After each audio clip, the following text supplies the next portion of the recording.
Hello दोस्तों, नमस्ते। आपके अपने YouTube चैनल जीके भाई मोहनलाल किचन में आपका हार्दिक स्वागत है, अभिनंदन है। आज हम हमारी ऑनलाइन क्लास के नेक्स्ट चैप्टर लेके आए राजस्थान ज्योग्राफी में। पिछली क्लास में हमने राष्ट्रीय उद्यानों के बारे में पढ़ा था। आज हम पढ़ेंगे राज्य के वन्य जीव अभयारण्य।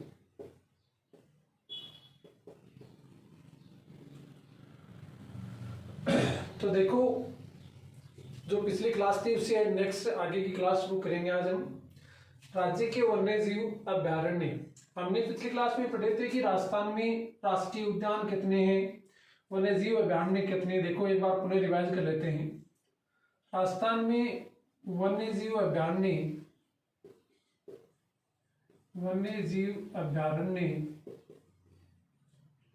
की संख्या है 26। राजस्थान में राष्ट्रीय उद्यान है, इनकी संख्या हमने पढ़ी थी 3 है। 2 प्रस्तावित राष्ट्रीय उद्यान,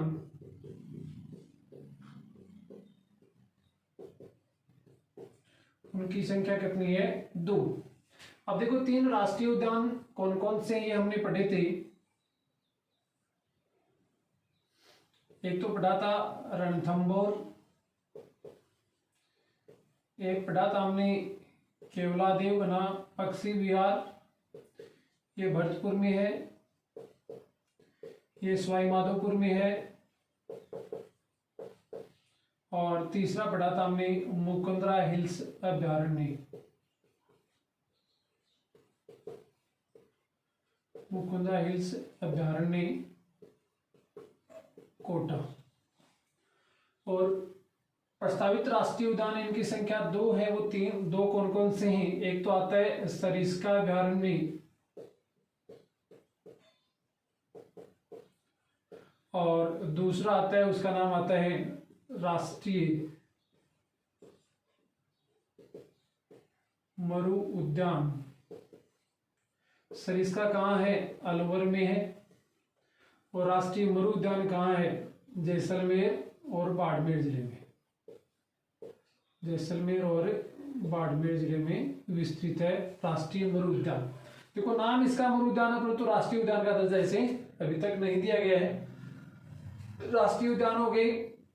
इसके अलावा देखिए बाघ परियोजनाएं। राज्य में बाघ परियोजनाएं कितनी है? राज्य में बाघ परियोजनाएं भी हमने पिछली क्लास में पढ़ी थी।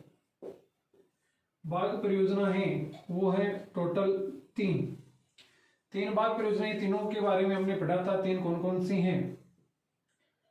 पहली आती है रणथंभौर। रणथंभौर बाघ परियोजना रणथंभौर अभयारण्य में संचालित है। दूसरी आती है सरिस्का अभयारण्य में संचालित। और तीसरी है नवीनतम, वह है मुकुंदरा हिल्स। ये 3 बाघ परियोजनाएं हैं। अब एक क्वेश्चन यहां से और बन सकता है, राजस्थान में वह अभयारण्य जो बाघ परियोजना में तो सम्मिलित है, परंतु उसे राष्ट्रीय उद्यान का दर्जा नहीं दिया गया है। राष्ट्रीय उद्यान का दर्जा प्राप्त नहीं है। वह बाघ परियोजना कौन सी है? तो उत्तर क्या होगा? सरिस्का। क्योंकि रणथंभौर और मुकुंदरा हिल्स दोनों बाघ में भी है और राष्ट्रीय उद्यान में भी है, परंतु सरिस्का है राष्ट्रीय उद्यान में सम्मिलित नहीं। तो बाघ परियोजनाएं होगी 3। यदि राजस्थान में बात करें मृगवन की, तो राजस्थान में मृगवन टोटल है 7। टोटल मृगवन कितने हैं? 7 है। यदि बात की जाए जंतुआलय की, राजस्थान में जंतुआलय कितने हैं? तो जंतुआलय हैं राजस्थान में 5 कौन कौन से हैं? यदि ये 5 याद करने हैं तो उनमें 2 संभाग छोड़ दो, बाकी 2 संभाग स्तर हैं। सबसे प्राचीन है वो है जयपुर। 1876 ईस्वी में राम सिंह के द्वारा निर्मित रामनिवास बाग में संचालित है जयपुर जंतुआलय। दूसरा देखो अन्य आते हैं, वो आता है जोधपुर, उदयपुर, कोटा और बीकानेर। इनमें जो बीकानेर जंतुवालय है वो वर्तमान में बंद है।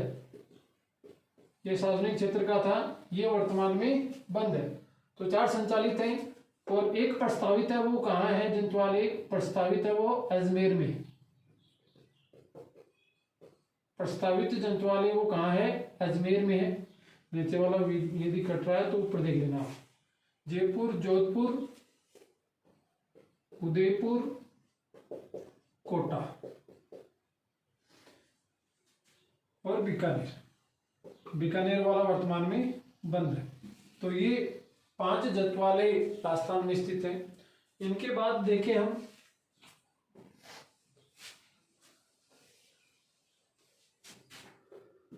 मरगवन हो गए, जंतुवालय हो गए।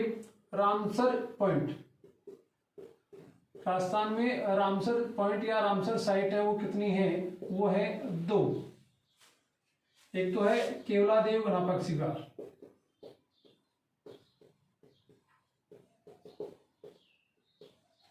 और दूसरा आता है सांबर झील। सांबर झील एक दिन पूरी क्लास हम रामसर पर रखेंगे। उसमें रामसर साइट क्या है, आप इनका दूसरा नाम आ सकता है आदर भूमि स्थल, आदर भूमि स्थल, या नाम आ सकता है वेटलैंड क्षेत्र। वेटलैंड भूमि के नाम से भी आ सकता है आदर भूमि स्थल। आदर भूमि स्थल जो नमी युक्त भूमि होती है, जिसे पृथ्वी का फेफड़े भी कह सकते हैं, इस नाम से भी जाना जाता है। ये राजस्थान में 2 है, केवलादेव घना पक्षी विहार और सांबर झील। रामसर के बाद में देखें राजस्थान में आखेड़ निश्चित क्षेत्र। राजस्थान में आखेड़ निश्चित क्षेत्र हैं, उनकी संख्या है 33। आखेड़ निषिद्ध क्षेत्र टोटल कितने हैं? 33 क्षेत्र हैं। यदि बात की जाए आखेड़ निषिद्ध क्षेत्र 33 में, सबसे ज्यादा आखेड़ निषिद्ध क्षेत्र कहाँ है? सर्वाधिक आखेड़ निषिद्ध क्षेत्र है वो है जोधपुर में। और यदि यही प्रश्न पूछा जाता कि राजस्थान में सबसे ज्यादा वन्य जीव अभयारण्य कहाँ है? सर्वाधिक वन्य जीव अभयारण्य, तो राजस्थान में सर्वाधिक वन्य जीव अभयारण्य है वो उदयपुर जिले में। तो सर्वाधिक वन्य जीव अभयारण्य उदयपुर में है। सर्वाधिक आखेड़ निषिद्ध क्षेत्र कहाँ है? जोधपुर में। अब देखो सबसे पहले हम आखेड़ निषिद्ध में देखें। सबसे बड़ा सबसे बड़ा आखेड़ निषिद्ध क्षेत्र कौन सा है? उसका नाम आता है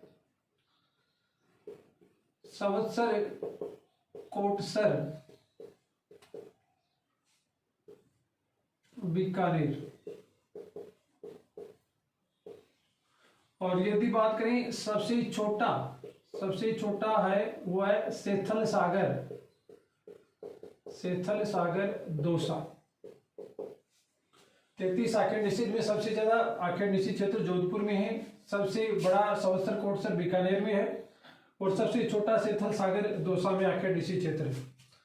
सर्वाधिक वन्यजीव अभयारण्य उदयपुर में। यदि बात की जाए सबसे बड़ा वन्यजीव अभयारण्य, बड़ा किसमें? क्षेत्रफल में।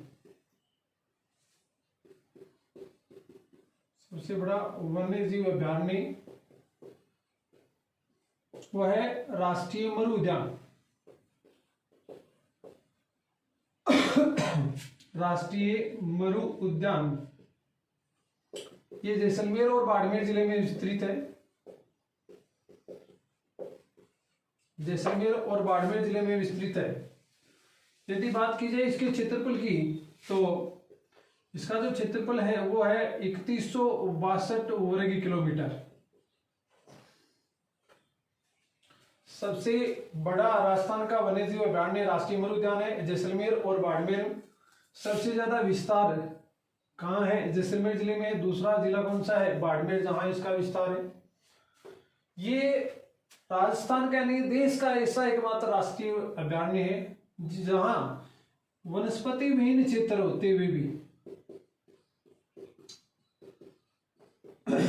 वनस्पति विहीन क्षेत्र होते हुए भी इसे अभयारण्य का दर्जा दिया गया है। यदि वन्यजीव अभयारण्य में सबसे छोटा देखें तो राजस्थान का सबसे छोटा वन्यजीव अभयारण्य है वो आता है सरिस्का ए। सरिस्का ए,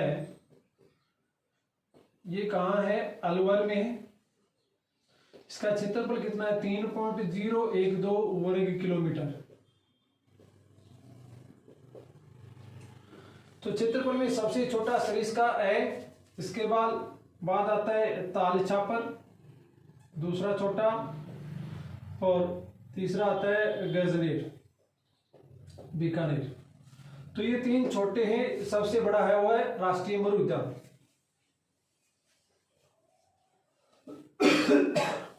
अब देखो, हम अभयारण्य पढ़ेंगे आगे, एक एक अभयारण्य की विशेषताएं देखेंगे, कौन सा कहाँ स्थित है। सबसे पहले हम देखते हैं सरिस्का।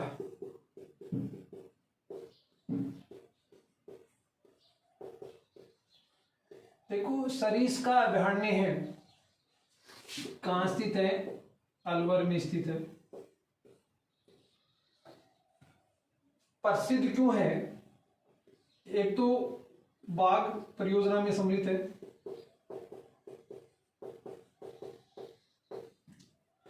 राजस्थान की दूसरी बाघ परियोजना है। और प्रसिद्ध क्यों है, चर्चित क्यों रहा, ये हमने पिछले वीडियो में पढ़ा था कि इसमें बाघों की संख्या शून्य हो गई थी। बाघों की संख्या शून्य हो गई थी परियोजना में होते हुए भी, शून्य होने के कारण चर्चित रहा।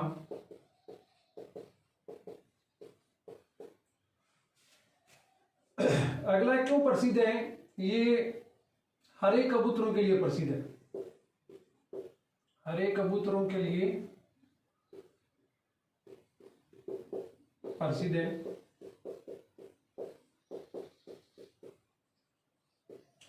और कांकनवाड़ी के पठार पर यह स्थित है।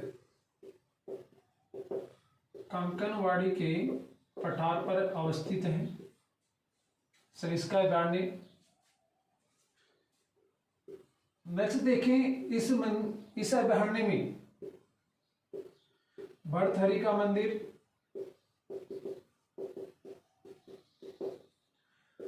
पांडुपोल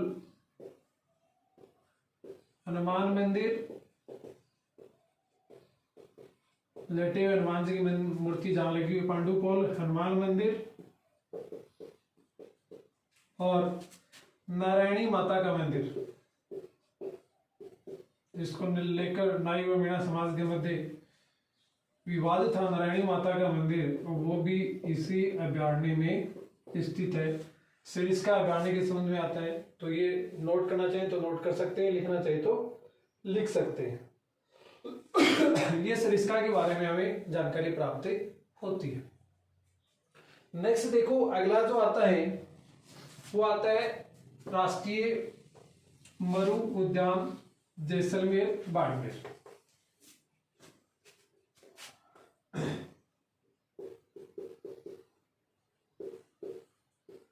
राष्ट्रीय मरु उद्यान जैसलमेर बाड़मेर।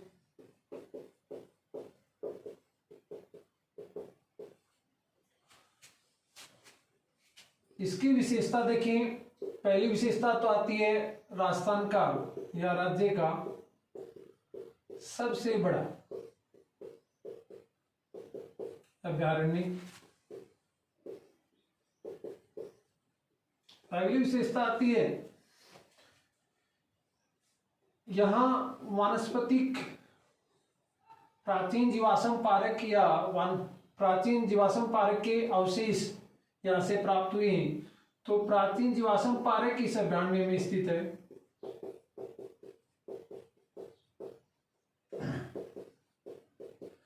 क्वेश्चन आ सकता है कि राजस्थान का कौन सा अभयारण्य जहां प्राचीन जीवाश्म अवशेष प्राप्त हुए? प्राचीन जीवाश्म पार्क जिसका नाम आता है अक्कलवुड fossils park, अक्कलवुड fossils park.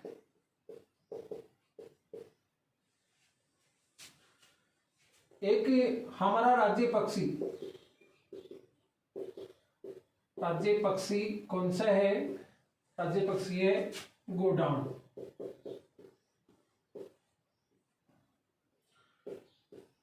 Godown यहाँ सर्वाधिक पाया जाता है। गोडाउन का दूसरा नाम आता है देखो ग्रेट इंडियन बस्टर्ड, इसे सोनचिड़िया भी बोलते हैं, सोनचिड़िया। और दूसरा एक नाम और आता है, इसे माल मोरडी भी कहते हैं। ये पक्षी क्यों प्रसिद्ध है? ये लंबी उड़ान के लिए प्रसिद्ध है, लंबी उड़ान के लिए प्रसिद्ध है। देखो एक यदि क्वेश्चन पूछा जाए गोडाउन की प्रजनन स्थली, प्रजनन केंद्र कहाँ स्थित है, तो गोडाउन का जो कृत्रिम प्रजनन केंद्र है वो जोधपुर में स्थित है। ये कौन से अभयारण्य में पाए जाते हैं? ये राष्ट्रीय मरु उद्यान जैसलमेर में पाए जाते हैं। इसके अलावा ये कहाँ पाए जाते हैं? इसके अलावा ये सोरसेन बारा में भी पाया जाता है, सोरसन बारा, और अजमेर में भी एक स्थान है जहां ये पाए जाते हैं। तो राष्ट्रीय मरु उद्यान में बारामी और अजमेर में ये 3 स्थान है जहां गोडाउन को देखा जा सकता है। इसे great Indian bustard godown, Sonchiriya या मालमोरडी के नाम से जानते हैं। लंबी उड़ान वाले जो पक्षी हैं उनमें से एक है, इसलिए ये प्रसिद्ध है। राष्ट्रीय मरु उद्यान में सेवण घास सर्वाधिक पाई जाती है, सेवण घास सर्वाधिक पाई जाती है।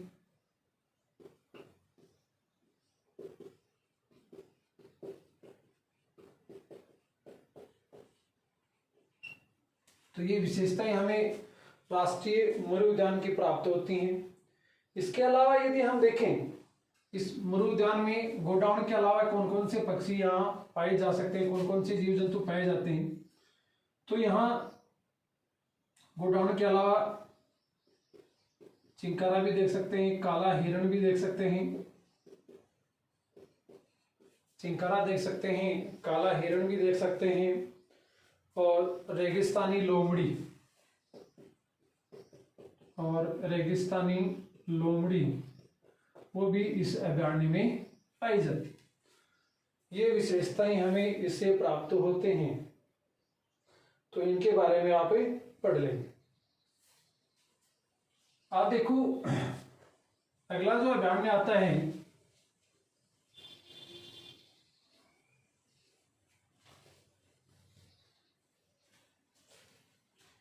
केवलादेव वनापक्षी विहार। हालांकि कुछ डिटेल हमने पिछले में पढ़ ली थी।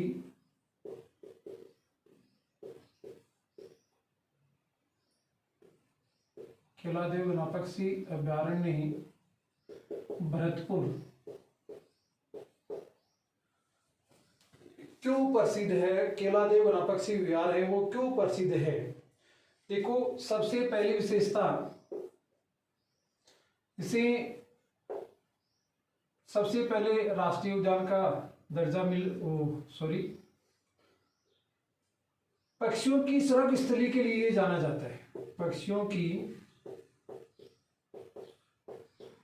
सरग स्थली के रूप में ये जाना जाता है। पक्षी सबसे ज्यादा यहाँ रहना पसंद करते हैं, उनके लिए सबसे अच्छी जगह ये मानी जाती है। तो पक्षियों की सरग स्थली के रूप में जाना जाता है। यहाँ लगभग 230 प्रजातियों के पक्षी पाए जाते हैं।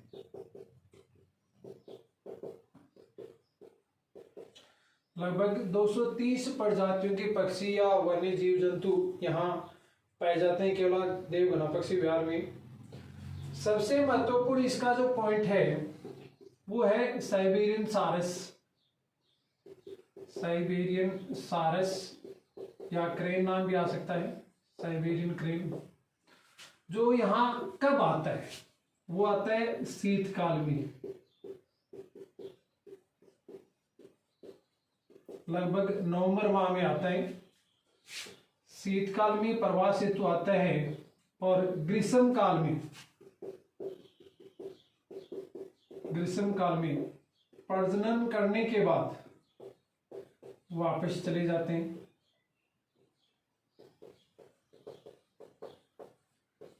तो शीतकाल प्रवास में व ग्रीष्म काल में प्रजनन के बाद ये वापस चले जाते हैं। शीतकाल जब आता है तो वापस, क्योंकि शीतकाल में साइबेरिया में बर्फ गिरती है तो उसकी वजह यहाँ का मौसम अनुकूल होता है, यहाँ आ जाते हैं। तो साइबेरियन क्रेन या साइबेरियन सार्स कौन से अभयारण्य में सर्वाधिक पाए जाते हैं या प्रवास के लिए आते हैं? तो आता है केवला देवघना पक्षी विहार।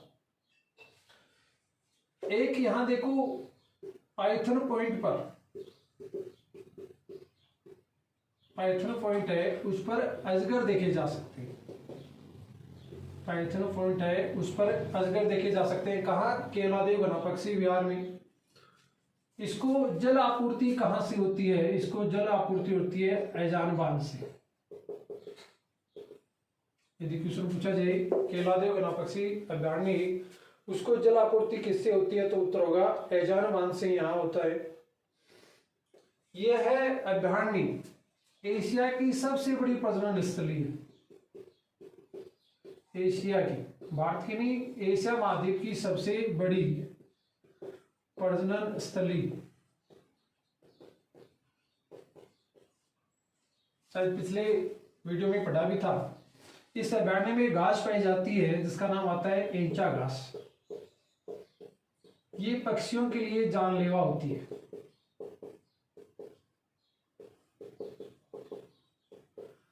जानलेवा घास। देखो घास के संबंध में यदि पूछा जाए तो हमें 2-3 घास या वृक्ष पूछे जा सकते। एंचा घास कहाँ पाई जाती है? केवला देवघना पक्षी विहार में पाई जाती है। इसके अलावा एक तो मोथ और लाना झाड़ी, ये कहाँ पाई जाती हैं? ये पाई जाती हैं ताल छापर में। ये कहाँ पाई जाती हैं? ताल छापर में पाई जाती है। तो घास, मोथ के बारे में पूछा जाए तो उत्तर होगा ताल छापर। एंचा घास पूछा जाए तो वो होगी केवला देवघना पक्षी विहार। एंचा है वो पक्षियों के लिए जानलेवा होती है, उसमें पक्षी उलझ जाते हैं और तड़प कर मर जाते हैं। एक देखो केवला देवघना पक्षी विहार है, वो पक्षी विज्ञानी सालिम अली के लिए भी जाना जाता है। सालिम अली है, उसकी कर्म स्थली ये रहा है, तो उसके लिए भी ये जाना जाता है। ये सब बातें हमें केवला देवघना पक्षी विहार से प्राप्त होती हैं। तो आप लिखना चाहे तो लिख सकते हैं या स्क्रीनशॉट ले सकते हैं। हमने पढ़ाया था रामसर पॉइंट का दर्जा इसे दिया गया है।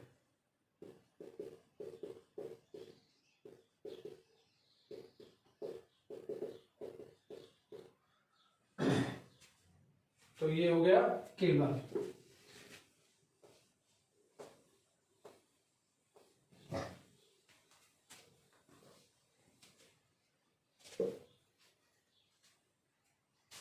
अब देखो नेक्स्ट आता है, वो आता है बंद बरेठा अभयारण्य। हम छोटे बड़े सभी पढ़ते चलेंगे। बंद बरेठा अभयारण्य। देखो बंद बरेठा एक बांध भी है और बंद बरेठा एक अभयारण्य भी है। यदि पूछा जाए जिला का नाम पूछा जाए तो जिला यहाँ आता है बंद बरेठा भरतपुर जिले में। कहाँ स्थित है? भरतपुर जिले में है। ये जाना क्यों जाता है? ये बंद बरेठा सबसे जो विशेषता है वो है बैया पक्षी। छोटा पक्षी है, कारीगर पक्षी भी बोल सकते हैं आप।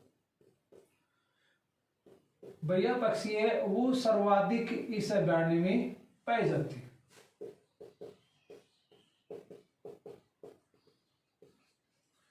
तो बैया पक्षी का संबंध किससे है? तो उत्तर होगा बंद बरेठा अभयारण्य से है। इसके अलावा यहां देखें तो बैया पक्षी के अलावा मुख्यतः है चौसिंगा। बैया पक्षी चौसिंगा आदि जानवर भी यहां पाए जाते हैं।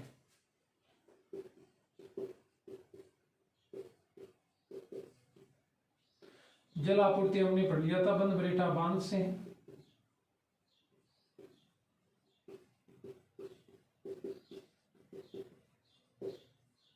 वाह, ये आ गया हमारा बंद बरेठा अभयारण्य। इसके बाद अगला देखो, अगला आता है मुकुंदरा हिल्स अभयारण्य।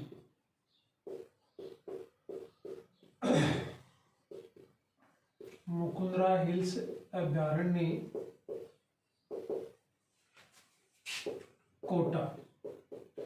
कोटा थोड़ा क्षेत्र है, दूसरा जिला यदि साथ लिखें तो वो आएगा झालावाड़। देखो मुकुंदरा हिल्स अभयारण्य है वो राजस्थान का तीसरा राष्ट्रीय उद्यान है। तीसरा राष्ट्रीय उद्यान है और तीसरी बाघ परियोजना है।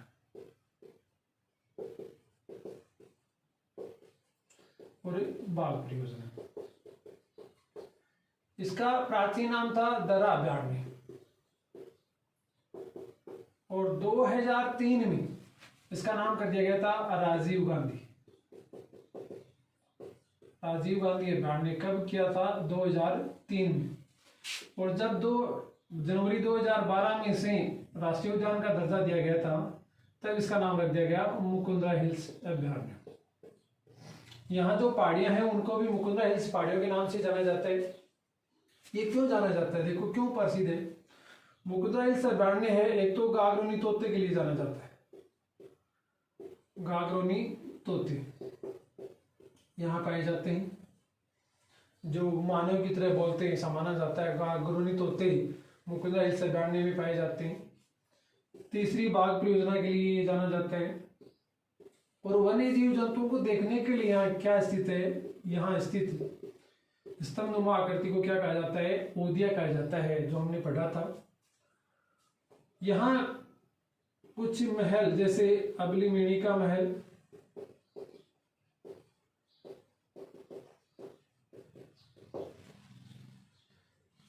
इसके अलावा देखें अबलीमेणी का महल है, भीमचोरी मंदिर, अबलीमेणी का महल, भीमचोरी मंदिर,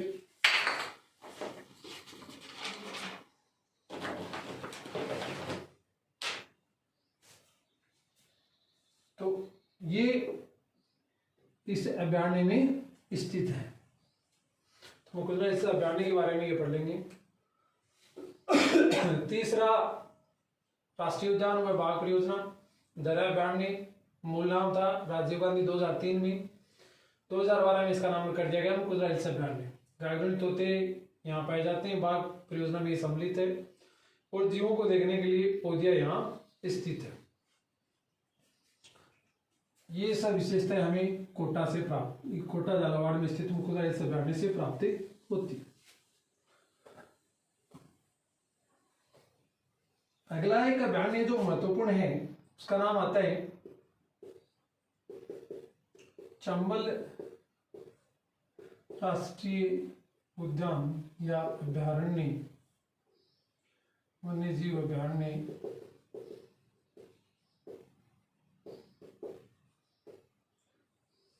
देखो ये चंबल नदी का जो आसपास का क्षेत्र है, चंबल नदी के आसपास का जो क्षेत्र है उसमें विस्तृत माना जाता है। चंबल नदी का आसपास क्षेत्र में विस्तृत है, अर्थात चंबल नदी को ही अभयारण्य का दर्जा दिया गया है। तो देश की, केवल राज्य की नहीं, देश की एकमात्र नदी सेंचुरी, नदी सेंचुरी कौन सी है? चंबल नदी है। तो ये हो गया राजस्थान का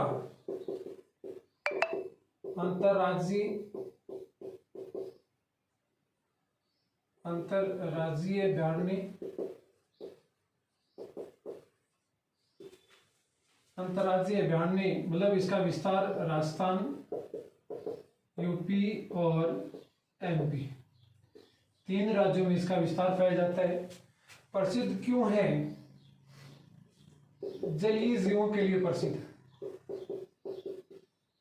जलीय जीव सर्वाधिक पाए जाते हैं और इसमें जो डॉल्फिन है, जो गंगा नदी में सबसे ज्यादा पाई जाती है, यहाँ की जो डॉल्फिन है उसका नाम आता है गांगेसूस। गांगेसूस नामक जलीय जीव यहाँ पाया जाता है। चंबल को घड़ियालों की शरण स्थली, घड़ियाल जो पक्षी हैं वो भी यहाँ पाए जाते हैं। घड़ियाल पक्षी भी यहाँ पाए जाते हैं। तो ये हमें चंबल राष्ट्रीय उद्यान से प्राप्त होता है। इसके बाद देखें, 2 अभयारण्य लिख रहा हूं, नाम देखना। एक तो आता है शेरगढ़ वन्यजीव अभयारण्य,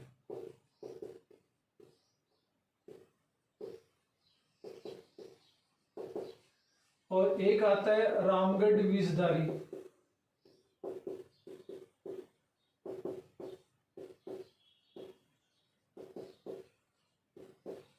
देखो कहाँ है शेरगढ़ वन्यजीव अभयारण्य, ये तो है 12 जिले में, और रामगढ़ विषधारी है ये है बूंदी जिले में।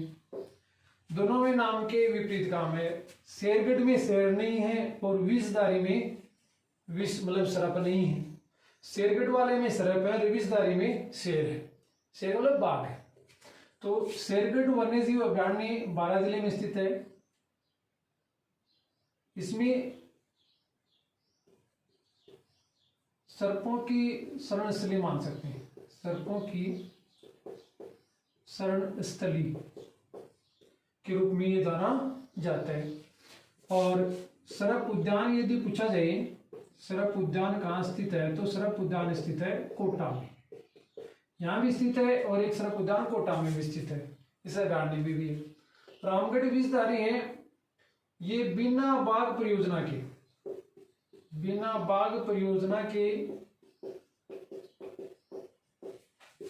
यहां बाघ विचरण करते हैं, इसीलिए महान हस्तियां वो यहाँ विचरण करने, यहाँ घूमने के लिए आए हैं। रामगढ़ विषधारी अभयारण्य में बूंदी जिले में स्थित है। बिना बाघ परियोजना के यहाँ बाघ विचरण करते हैं। तो ये दोनों में अंतर याद रखना है। शेरगढ़ वाले में सर्प याद रखने और रामगढ़ विषधारी में बाघ याद रखने। बिना बाघ परियोजना के बाघ विचरण करते हैं। अगला देखो,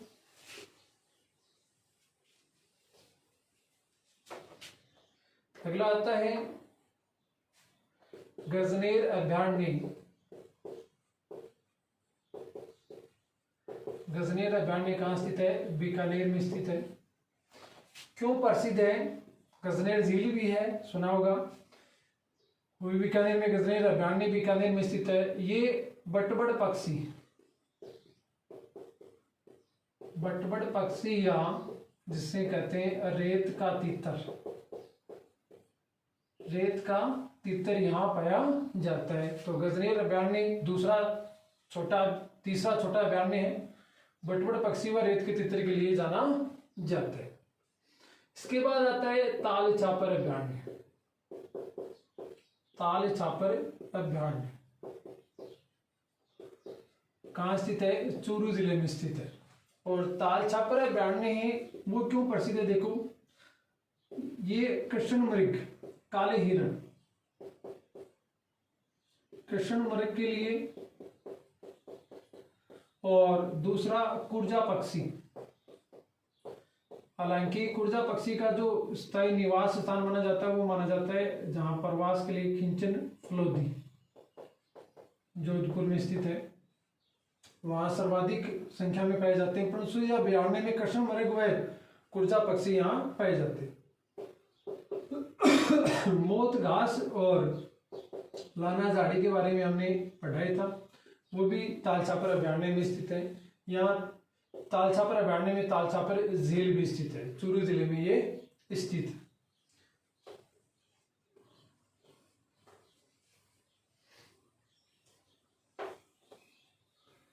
एक देखो सज्जनगढ़ अभ्यारण्य।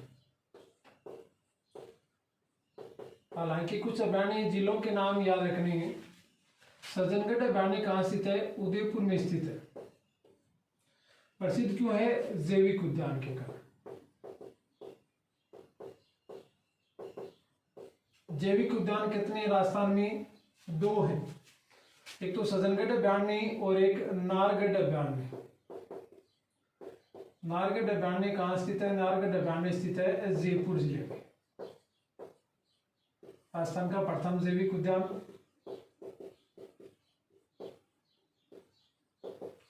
जैविक उद्यान का दर्जा दिया गया नाहरगढ़ अभ्यारण्य को और सज्जनगढ़ अभ्यारण्य उदयपुर को, इन दोनों को जैविक उद्यान का दर्जा दिया गया है। देखो नाहरगढ़ अभ्यारण्य है, ये क्यों प्रसिद्ध है? एक तो फुदकने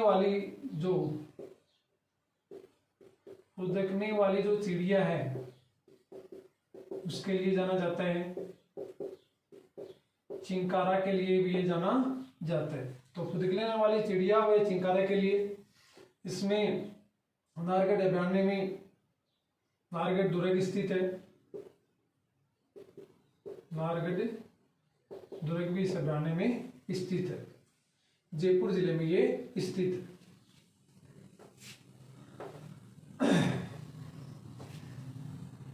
एक देखो जयसमंद अभ्यारण्य। जयसमंद अभ्यारण्य कहाँ स्थित है? जयसमंद अभ्यारण्य है उदयपुर में स्थित है, जिसे जलचरों की नगरी कहा जाता है।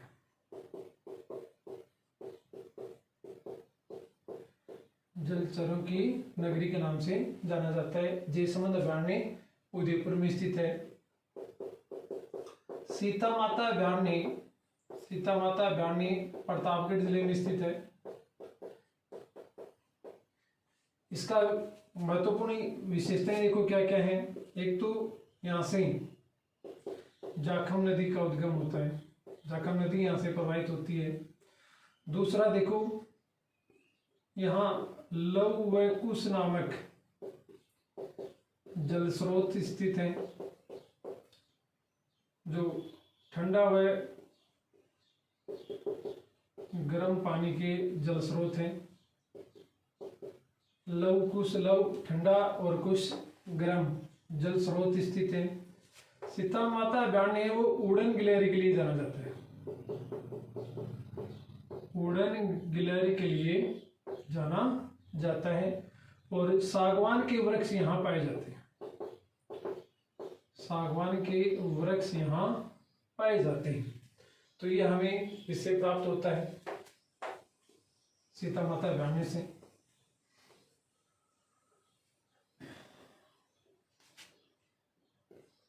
एक आता है देखो रावली टोडगढ़ अभ्यारण्य।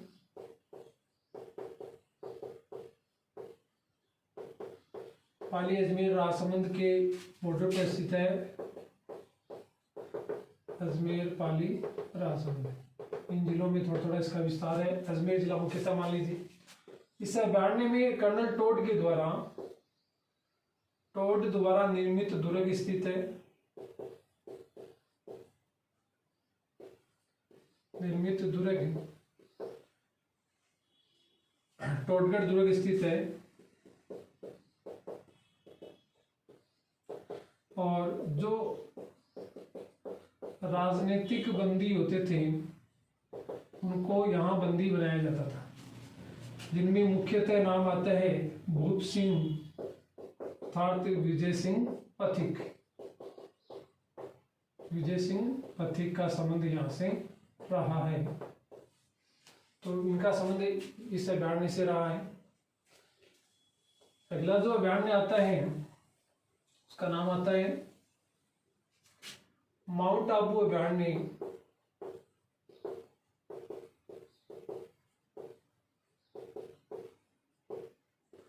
माउंट आबू सिरोही जिले में स्थित है। माउंट आबू सिरोही में स्थित है। राजस्थान का जो सर्वोच्च शिखर है गुरु शिखर, वो इसी अभ्यारण्य में स्थित है।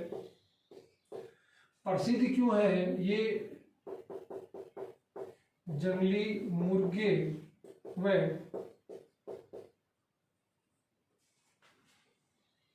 बड़ी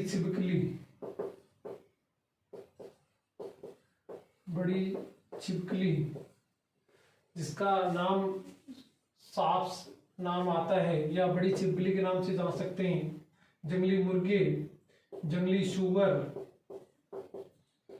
और खरगोश, ये मुख्यतः इस अभ्यारण्य में देखे जा सकते हैं, माउंट आबू अभ्यारण्य में। इसके बाद देखिए नेक्स्ट आता है कुंभलगढ़ अभ्यारण्य। कुंभलगढ़ अभ्यारण्य है वो राजसमंद जिले में है और जंगली भेड़ियों की प्रजनन स्थली के लिए, भेड़ियों की प्रजनन स्थली के रूप में जाना जाता है। इसके अलावा कुछ नाम हुए, कुछ अभ्यारण्यों के नाम और जिले का नाम पढ़ेंगे। जैसे आज वन विहार अभ्यारण्य तो उत्तर होगा, धौलपुर होगा। इसी प्रकार आ जाए वन विहार के बाद अगले जो अभ्यारण्य में हम देखें भैंसरोडगढ़ अभ्यारण्य।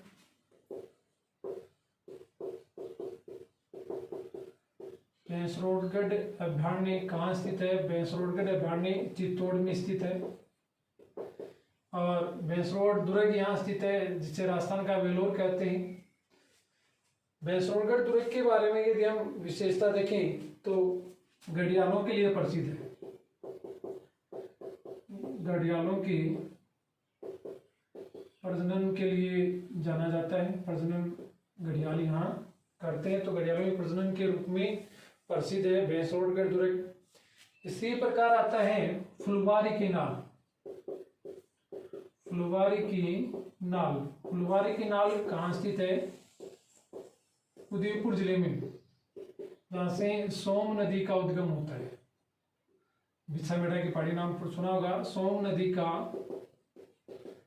उद्गम फुलवारी की नाल उदयपुर जिले से होता है। इसी प्रकार हम देखें अगले अभ्यारण्यों में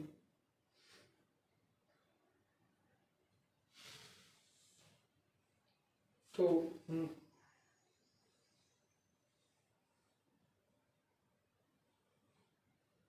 केला देवी, केला देवी अभ्यारण्य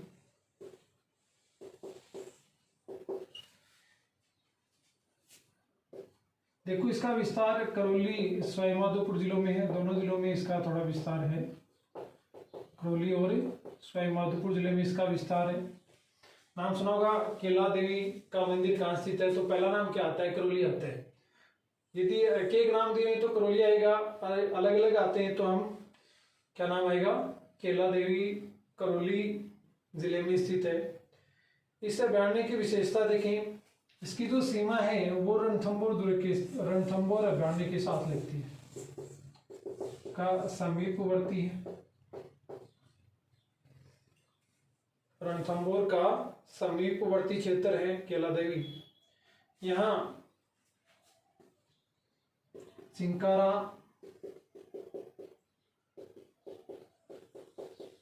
नीलगाय, लोमड़ी आदि को मुख्यतः देखा जा सकता है।